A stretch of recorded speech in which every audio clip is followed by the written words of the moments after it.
امروز طریق رسانه‌های خبری، شبکه‌های اینترنتی، شبکه‌های گوناگون اجتماعی برآمده یک زمره خائنین ملت رو میشنویم و میبینیم و بار دیگر به عقیده به عمق عقیده ها فرو میرویم که این مردم، این افرادی که امروز سنگ ملامت به وطن و به مادر و به سرزمین اجدادی خیش میزنند در کدام مؤسسه تعلیمی تعلیم گرفته بودند، آنها را نیز آموزگار تربیه کرده بود، آنها را مادر تاجیک زاده بود. صد حیف است که آنها را تاجیک و تاجیک زاده و اصیل زاده نام برد.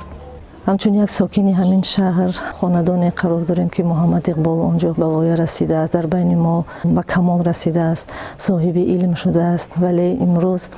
از برآمدها، از خشم و غضب به اساس او ما چیزی را پی نمیبریم. روز انتخاباتی که قریب به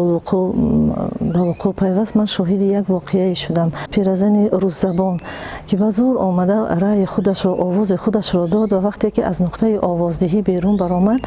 به ما مراجعت کرده گفت من 3 جنگ را از سر گذرانیدم و من برای صلح، برای ثبات آواز دادم. باقی مانده اون پرابلم هایی که از اونها همشان حل شونده است. وقتی که البته از خانه و کاشانه این افراد نظر می اندازیم و با خصلت و با رفتار اون پیرزن آن را مقایسه میکنیم که اون پیرزنی که همگی با نفقه شاید عمر به سر میبرد، نگاه کنید برای صلح و ثبات همین کشور و موظف از خود را موظف میداند که من برای صلح آواز دادم، من برای آسایشتگی آواز دادم، من برای ثبات و همبستگی همین ملت آواز دادم. آیا جوانانی که امروز